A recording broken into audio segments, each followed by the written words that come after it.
bienvenue sur ma première vidéo YouTube. Hola, j'espère que tu vas bien.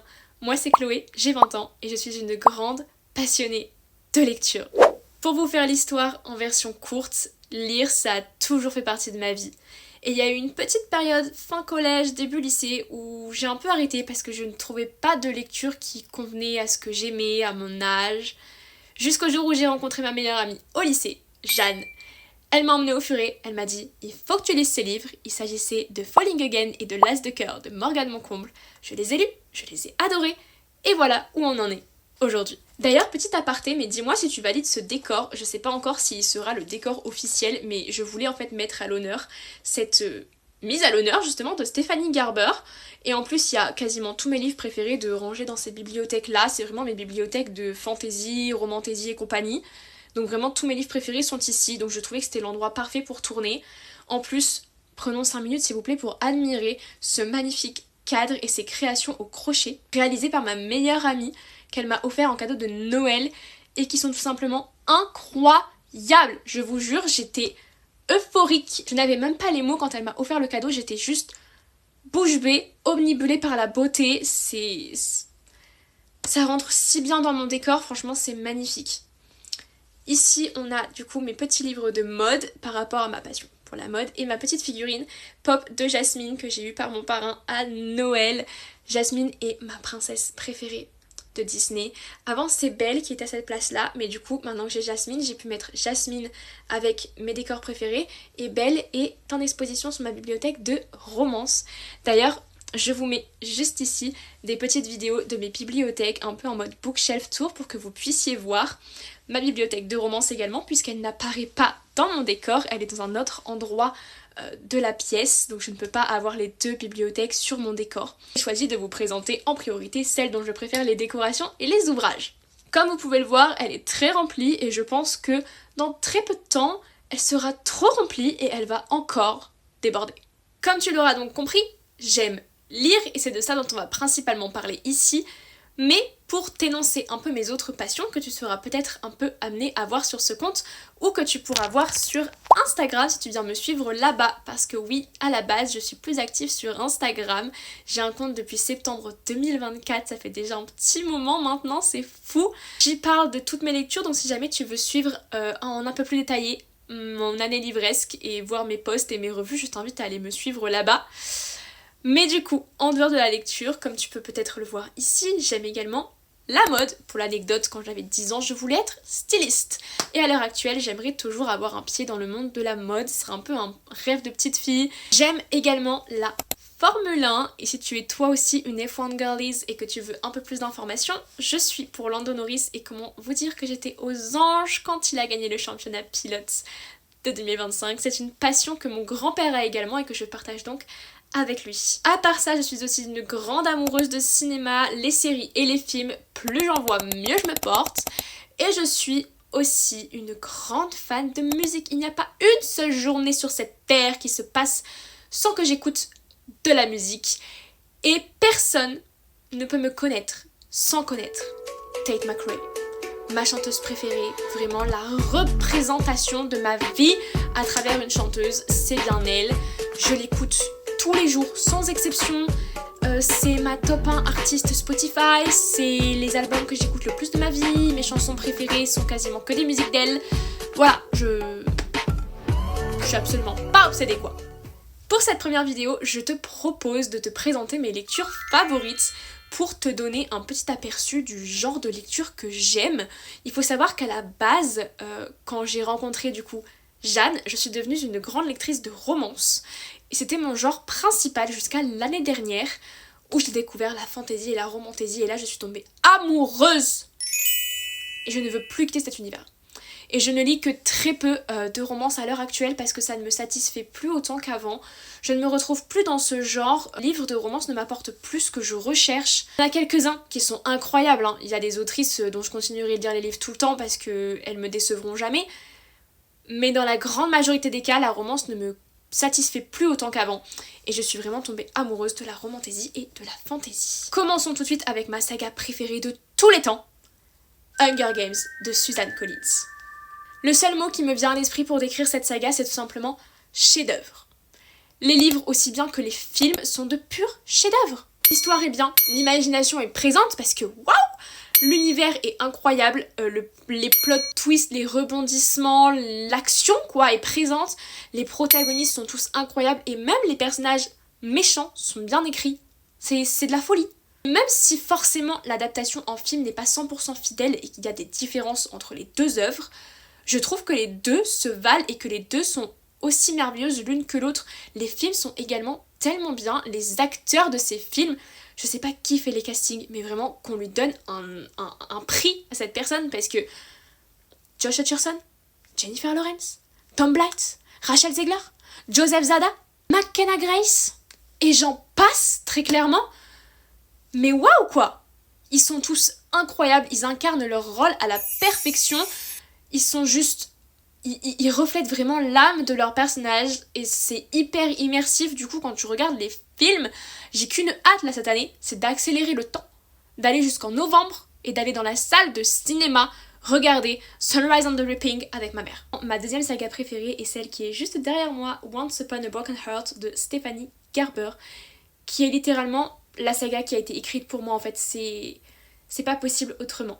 Tout élément de cette saga me plaît, me parle, a été fait pour moi. Je refuse qu'on me dise autre chose que celle-ci. Et Stephanie Garber est également l'autrice de la saga Caraval, dont vous voyez également le coffret là-bas derrière, que je vous conseille fortement de lire avant Once Upon a Broken Heart, parce que le protagoniste de cette saga, Jax, est introduit dans Caraval, mais il n'est pas forcément ce qu'on qualifierait d'un prince charmant. Donc pour votre santé mentale, je vous conseille de lire Caraval en premier. Dans tous les cas, vous ne pouvez pas ne pas aimer Caraval. Si vous n'aimez pas Caraval, c'est que vous êtes bizarre. Si vous n'aimez pas Caraval, on va pas pouvoir être amis, très clairement, parce que c'est totalement le genre d'histoire que j'adore, et Caraval fait également partie de mes livres préférés. Que j'ai préféré Once Upon a Broken Heart, parce que c'est plus mon genre encore que Caraval. Dans Caraval, on suit deux sœurs, Donatella et Scarlett, et une sorte de jeu, du coup, nommé Caraval. C'est une sorte de cirque en fait, et les sœurs veulent y aller, sauf qu'il faut recevoir un ticket d'invitation pour y aller, et elles envoient des lettres depuis des années. Et va venir un beau jour où Donatella va disparaître, et Scarlett va devoir aller la retrouver dans Caraval, et elle va se retrouver dans mille et une situations qui sont plus incroyables les unes que les autres. Elle va notamment rencontrer Julian Santos. Ensuite, on a le second tome Legendary où on va plus être concentré cette fois-ci sur Donatella et c'est hyper intéressant également. Beaucoup aiment moins ce tome parce que comme Donatella n'est pas très présente dans le tome 1 Caraval, je pense qu'ils n'ont pas réussi à s'attacher à elle et du coup dans Legendary, ils ont un peu eu du mal peut-être avec le changement de protagoniste. Mais pour ma part, j'ai adoré justement découvrir une nouvelle protagoniste. Je trouve que ça apporte un peu de nouveauté vu qu'on reste un peu sur le même principe de jeu de Caraval. Et ensuite, on a le dernier tome, Final, qui lui montre un peu plus tous les personnages de manière globale et qui est un peu plus sombre. Je trouve que le meilleur tome à mes yeux, c'est le 1. J'ai quand même une préférence pour Scarlett à Donatella et je préfère Julian Santos à Dante, qu'on va du coup rencontrer avec Donatella dans Legendary. Voilà, du coup forcément, comme mes protagonistes préférés sont plus mis en lumière dans le tome 1, il va de soi que je préfère le tome 1. Le tome 2 est par contre celui où je trouve il y a le plus de rebondissements, de révélations. Il est vraiment très très intriguant et c'est incroyablement bien écrit. Dans la saga Once Upon a Broken Heart, il n'y a rien à voir. Ici, vous oubliez les jeux, vous oubliez les masterminds, vous oubliez tout ça. On est sur quelque chose, à la fois j'ai envie de dire de plus doux, mais en même temps absolument pas. On va du coup suivre en tant que protagoniste Evangeline Fox. Déjà, elle s'appelle Fox, ce qui veut dire renard. Mon animal préféré, à part les chats, en animaux domestiques, mais hors animaux domestiques, mon animal préféré depuis toujours est le renard. Premier signe qui fait que cette saga a été écrite pour moi. Deuxième signe, la couleur préférée d'Evangeline, c'est le rose. Si vous regardez des fanarts, ne serait-ce que pendant une seconde sur Pinterest, vous verrez déjà qu'elle a les cheveux roses et qu'elle est tout le temps représentée avec des tenues roses. Je suis en rose. D'accord ? J'adore le rose. Voilà. En plus, sur la personnalité, je trouve aussi que j'ai pu m'identifier à beaucoup d'aspects d'Evangeline. Peut-être pas à tous, j'aurais quand même eu des réactions, je pense, des fois un peu plus fortes qu'elle. Je pense que j'ai un caractère un peu plus poussé que le sien. Au niveau du protagonisme masculin, nous sommes donc sur notre fameux Jax. voilà, l'homme de ma vie. Très clairement, un des seuls book boyfriend pas tant green flag que ça que j'apprécie. Quand je dis pas tant green flag que ça, en vrai c'est surtout le Jax du premier tome, parce qu'il fait quand même des choses bien capables après notre Jax, hein. Ouais, il cache bien son jeu, croyez-moi. Il est tout simplement incroyable. Voilà, et du coup, la petite pomme en crochet se réfère à Jax, parce que notre cher monsieur a un petit penchant pour les pommes. Voilà. Si vous savez, vous savez. Si vous ne savez pas, vous devez me prendre pour une folle.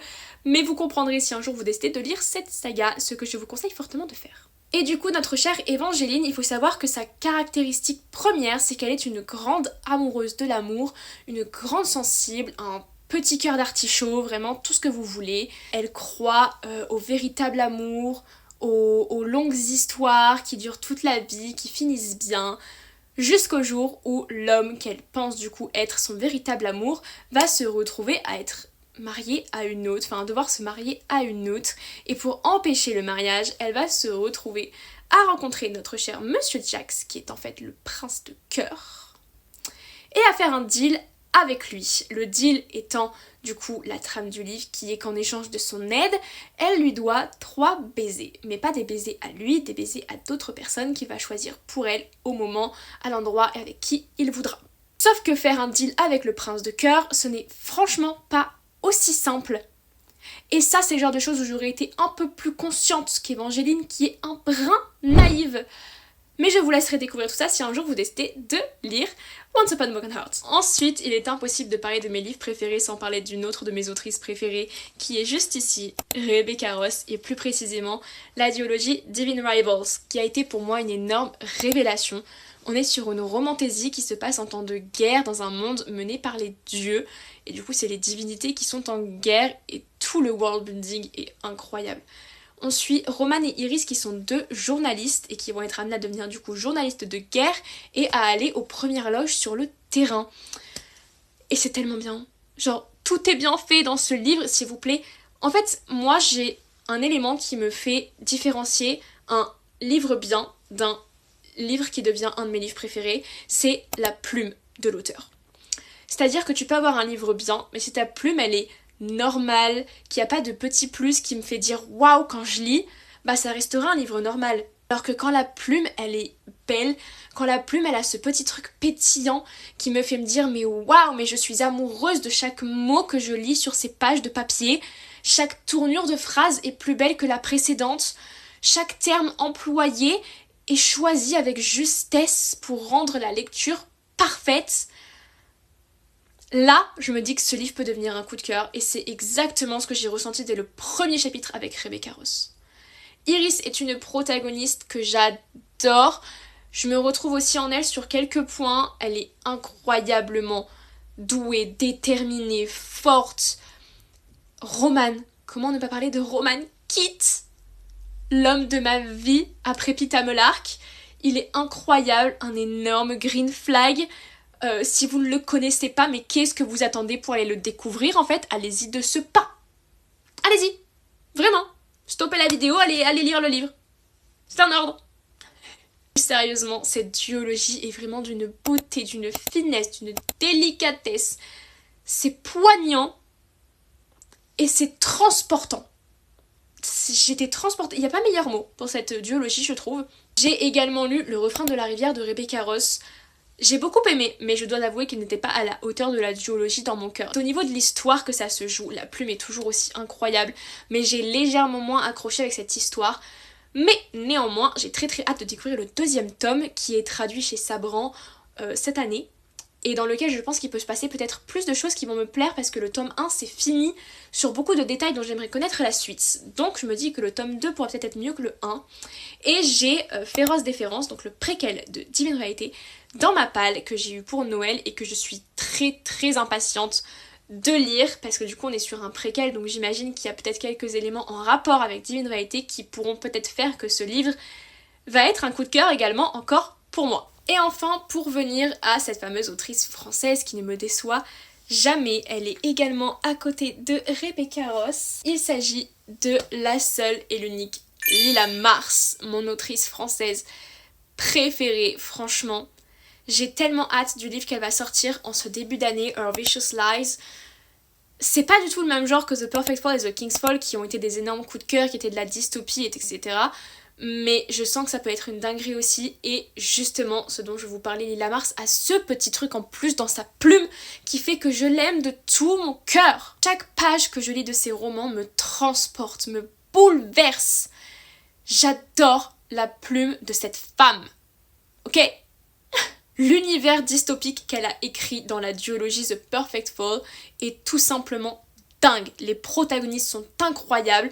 On a affaire à un réel ennemi to lovers avec des vraies phrases et des vraies situations d'ennemis to lovers. On est vraiment sur une histoire qui est développée, qui est construite, qui est formée. On sent qu'il y a du cœur, on sent qu'il y a de l'intention, on sent que il y a une âme en fait dans ces romans. C'est tout ce que j'aime. Et c'est très clairement du coup mon autrice française préférée et du coup par conséquent mes livres français préférés également. Il y a également beaucoup d'autres livres dont j'aimerais vous parler comme étant mes livres préférés, mais après ce serait ne pas avoir de limite et avoir tous mes livres en livres préférés. Je pourrais notamment vous citer La vie invisible d'Adi Larue, qui est en l'occurrence le livre préféré de ma meilleure amie qu'elle m'a offert pour mon anniversaire parce que je disais que j'allais l'acheter mais je ne l'avais toujours pas acheté. Donc elle m'a forcé à le lire plus tôt que prévu puisqu'elle me l'a offert et qu'est-ce que je n'ai pas été déçue. Merci Jeanne de m'avoir fait découvrir cette œuvre d'art. Vraiment c'était si beau comme histoire, si touchant. Ça vous prend le cœur, ça vous le brise en mille morceaux, ça vous le rescotche avec de la glu. C'est pas logique du coup ma phrase. Pour vous le redéchirer après. C'est des montagnes russes d'émotions. Et de la pure merveille littéraire. Je pense ensuite également à la saga de Anne, bien que je n'ai lu que les 3 premiers tomes. Un de mes objectifs cette année est de continuer cette saga et de lire les autres livres. J'adore cet univers. La plume, encore une fois, est incroyable. On a la douceur, on a les émotions, on a les ressentis, on a l'insouciance, on a la curiosité, on a tout ce qu'il faut, tout ce qui décrit notre chère Anne, que vous connaissez, j'en suis sûre, puisqu'il y a eu pas mal d'adaptations de ces romans, dont la série Netflix qui a fait un carton et dont je ne comprendrai jamais l'annulation puisque toutes les saisons auxquelles nous avons droit ne reflètent uniquement les éléments du tome 1. Oui, vous avez bien entendu. Je suis aussi choquée que vous. Voilà pourquoi je veux continuer de lire les livres. J'ai déjà lu les 3 premiers tomes du coup qui étaient incroyables, mais j'ai envie de voir vraiment l'évolution de Anne, comment elle évolue. Après on voit sa famille, ses enfants, alors que dans la série on a une vision très restreinte qui s'arrête en gros au développement de la relation de Anne et Gilbert, puisque la fin de la série s'achève un peu sur ça, et qu'après du coup on n'a plus de suite de ce qu'ils deviennent dans le futur. Bon, vous remarquerez qu'effectivement il n'y a pas de livre de romance dans tous ces livres préférés que je vous ai présenté aujourd'hui. Il y a des livres de romance que j'aime beaucoup, il y a des livres de romance qui ont été mes livres préférés à l'époque où je ne lisais que ça. Et si je devais vous en présenter un quand même pour dire de parler un peu de romance, je vous présenterai du coup le tout premier coup de cœur littéraire que j'ai eu grâce à ma meilleure amie, L'As de cœur de Morgane Moncomble. Si vous ne connaissez pas cette histoire, je pense que vous vivez peut-être dans une grotte, honnêtement, parce que Morgane Moncomble, qui ne peut pas la connaître, et L'As de cœur a quand même fait sensation.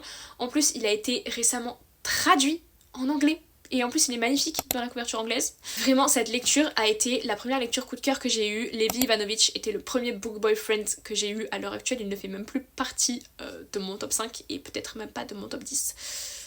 La tension était à son comble dans ce roman. L'ambiance de Las Vegas et du poker m'a de suite conquise. On est sur un fake dating, un fake mariage. Tout ce que j'aime, des secrets, des révélations, des trahisons. Mais c'est vrai qu'après avoir lu d'autres livres, il n'est pas à la hauteur de ce que j'ai aimé par la suite, malheureusement. Mais il aura toujours une place particulière dans mon cœur parce que c'était mon premier coup de cœur littéraire, quoi. Je pense t'avoir présenté en globalité les œuvres qui constituent vraiment mes romans préférés que je recommanderais à quiconque pourrait me demander des recommandations tout simplement. Dis-moi si on en a en commun, dis-moi si peut-être que tu n'aimes pas certains de mes livres préférés. Dis-moi quels sont tes livres préférés, peut-être que tu peux me faire découvrir des livres que je ne connais pas. J'adore qu'on me recommande des livres, donc vraiment si vous avez des recommandations de vos meilleures lectures of all time, je suis preneuse. C'est avec grand plaisir que je discuterai avec vous de nos lectures préférées respectives. D'ici là, prenez soin de vous, je vous fais des gros bisous.